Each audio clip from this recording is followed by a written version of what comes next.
Welcome to a flipped video lesson for Algebra 2 on sequences. So this is the start of a new unit where we'll be studying patterns that occur naturally and those that occur in numbers, number patterns. So sequences are an ordered list of numbers. And this should have been a definition that you would have gotten in Algebra 1. Formally, we're going to define sequence as a function that has its domain, a function that has its domain on the set of natural numbers. Now the natural numbers are the counting numbers. They start with 1 and they go to infinity. 1, 2, 3, 4, etc. So the domain of a sequence are basically 1, starting with 1, 2, 3, 4, all the way to infinity. And we denote the domain and we use the variable n to represent the domain value. Okay, these are functions. The sequences that we're going to work with are functions. And the function notation, f at n, means the actual value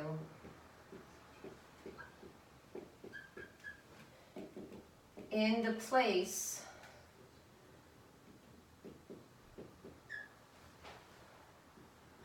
of the number n, so wherever n is. Okay, so let me just explain this a little bit with an example. Okay, make sure you're writing the notes down in your notebook and that you're able to, ask questions in class if you're not sure about what I'm saying. Okay, so I'm going to use an illustration of just a sequence of numbers that we're familiar with, and they're the sequence of even numbers. Now, today in class we talked about both infinite and finite sequences. The dots that follow a sequence indicate that the sequence is infinite, meaning it goes on forever. And if I stopped and I didn't continue with the dot, dot, dot, then the sequence would be finite. So you must have the presence of the dot, dot, dot in order to indicate that it's infinite. Okay, so the 2 is the first term of the sequence. And so the first term we're going to denote by f of 1 equals the number 2. An alternative notation for sequences is a sub n. In this case, it would be a sub 1, which really just translates into the first term, and the first term equals 2. So f at 1 equaling 2 and a sub 1 equaling 2 means the same thing. It means the first term of the sequence is the number 2. Okay? The second term of the sequence, here's the second term, is a 4. So we can write a sub 2 equals 4. Or we could write f at 2 equals 4. If I go to, let me skip to this term. What term of the sequence is that? So you count from the first term, 1, 2, 3, 4. It's the fifth term of the sequence. So f at 5 is 10, or a sub 5 equals 10. Okay, now when you're looking at this, read it as the fifth term. The fifth term is 10. The second term is 4. The first term is 2. Okay? So the domain value, again, are the natural numbers because the domain stands for the term number. Where does it fall in the placement? So if I say find a sub 25, it means find the number in the 25th place in my sequence. If I say find a sub 100, find the number that's in the 100th place. So I would have to write out 100 terms in order to find it. But we're not going to do that because there's easier ways to find it, okay? And we'll be exploring those easier ways through this unit. Okay.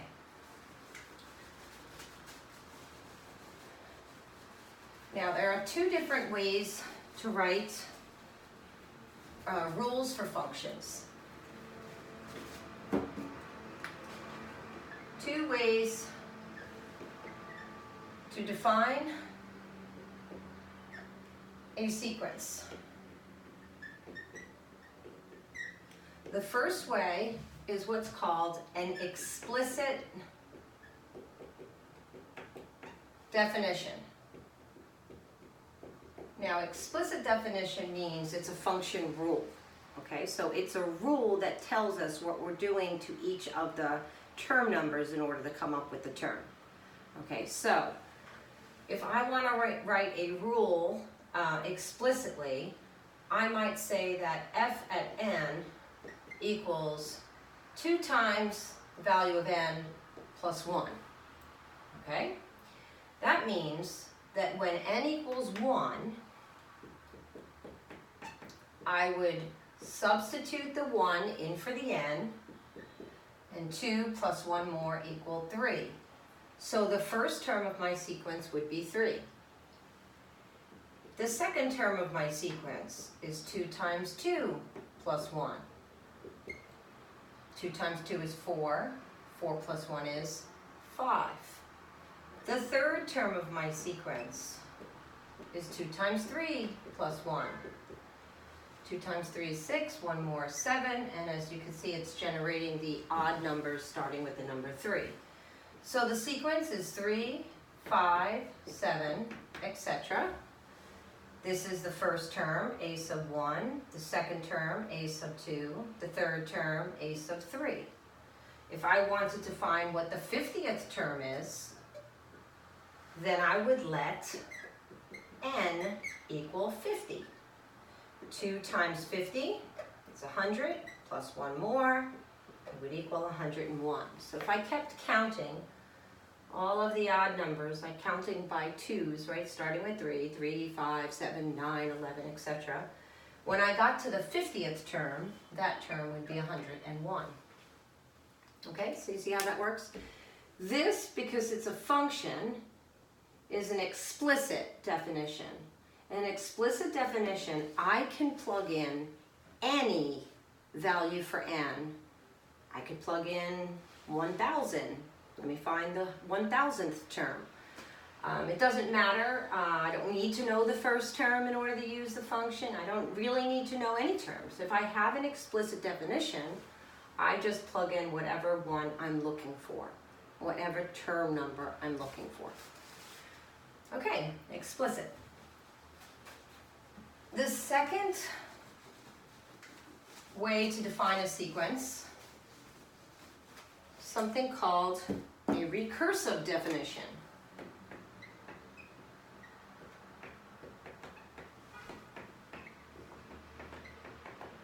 Now, a recursive definition defines the terms by using the term before that comes before.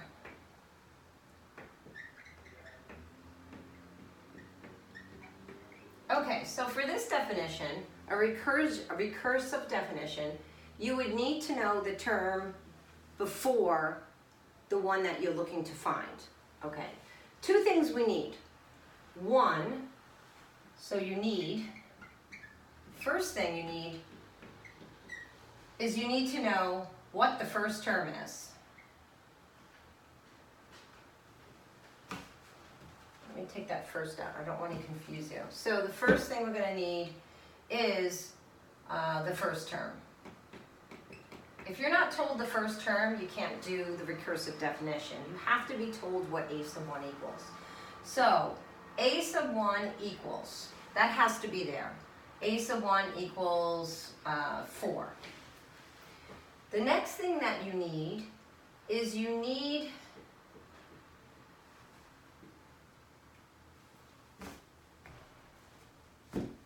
to be told what to do to that term. How to find the next term. So, meaning, if I tell you that every term is going to be found by multiplying by -1, then the next line of my recursive definition has to include a way that I'm going to do that. Meaning, I'm going to take the term and multiply it by -1. If I'm going to add 3 to each term to get the next term, then I would have to write that the term that I'm looking for, you find the term before it and add 3. If I'm multiplying by 5 to find each term, then the recursive definition would have to say, take the term before it and multiply by 5.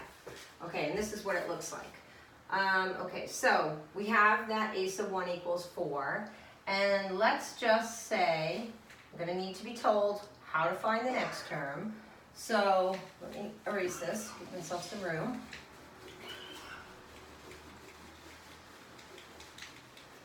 A sub 1 equals 4. Now, to find the next term, it's going to require me to take the term before it. Now, if n is my term, which is going to be this one, how do I show the term before it? Okay, so if I want to find the second term, the term before it's the first term, right? So if I want to find a sub 2, I need a sub 1 to do that. So if a sub 2, if I'm going to try to call it n, now I want you to think, how would I express a sub 1 using an n? Well, if 2 were n, this would represent n take away 1, the one before it. So a sub n is a sub n minus 1, the one before it. And let's just, with this, we're going to add 3 to every term. So we read this. This is our recursive definition. This whole thing has to be present. The first line has to say what the first term is. The next line has to say the next term is found by taking the one before it and adding 3. Okay, so to find the second term, I take the first term and add 3. Well, the first term is 4, and if I add 3, I get 7. A sub 2 equals 7. To find a sub 3, I take the term before it, which is a sub 2, and I add 3. A sub 2 is 7, and 7 plus 3 is 10. To find the next term, a sub 4, I take the term before it, that's a sub 3, add 3 more. A sub 3 was 10, and 10 plus 3 is 13. So far my sequence is 3, 7, 10, 13, and it's going to keep going on and on and on. Each term is adding 3. So, what? No, I'm sorry, the first term was 4. Adding 3. So, I thought my math was bad there for a second. So 4 plus 3 is 7. 7 plus 3 is 10. 10 plus 3, 13. 13 plus 3, 16. 16 plus 3, 19.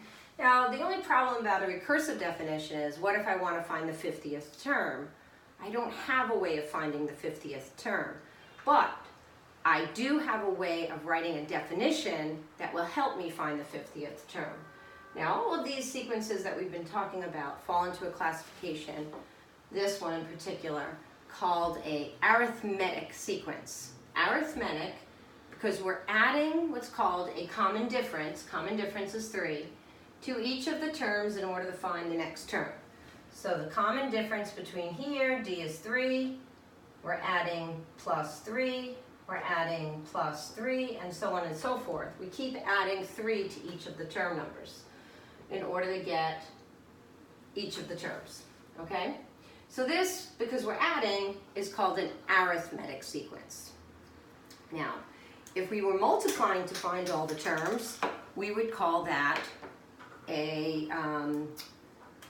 a geometric sequence, okay, so which has a common ratio that you multiply to get each of the terms, okay? So, all right, so far we have two definitions. We have explicit and we have recursive, and we have a way to talk about the different terms by using the notation a sub n for the nth term, and minus 1 would be the one that comes before it. Okay, so let me go back to that notion because I really want to make sure you understand that notation.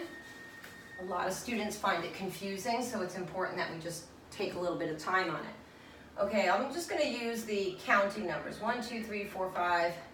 So these numbers are just generated by adding 1, okay?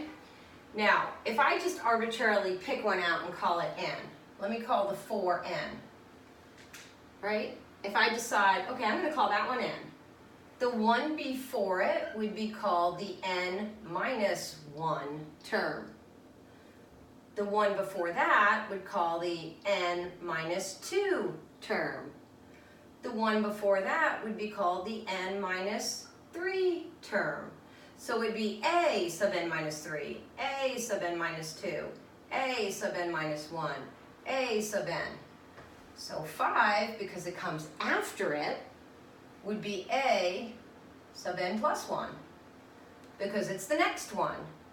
And the one after that would be a sub n plus 2, and a sub n plus 3.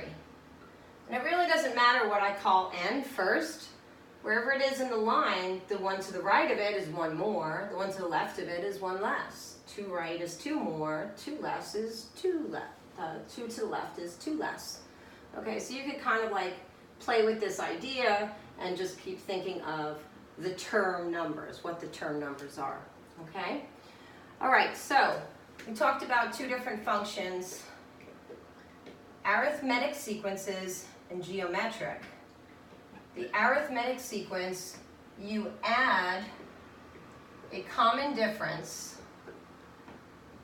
denoted by the lowercase letter d to every term to find the next one. In a geometric sequence, you multiply by a common ratio, and we cleverly call it r, to every term to find the next term. Okay, so that's what distinguishes between the two types of sequences. Now, all sequences that we study do not have to follow this pattern. They don't all have to be arithmetic. They don't all have to be geometric. Some of them are neither. Some of them are just patterns and sequences of numbers. And sometimes you have to figure out what the pattern is. Sometimes you have to use the formula to find a specific term. You're going to be using both the recursive definition and you're going to be using the explicit definition. Okay. Following video, we'll get more into how do we write an arithmetic sequence explicitly. How do we write a geometric sequence explicitly?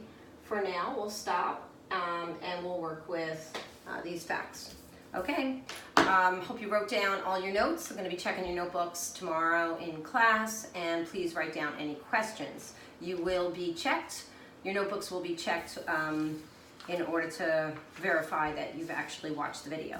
So please don't forget to subscribe. If you subscribe, you'll get an automatic notification when I'm posting videos at the time that I post them. Okay, have a good evening. Bye.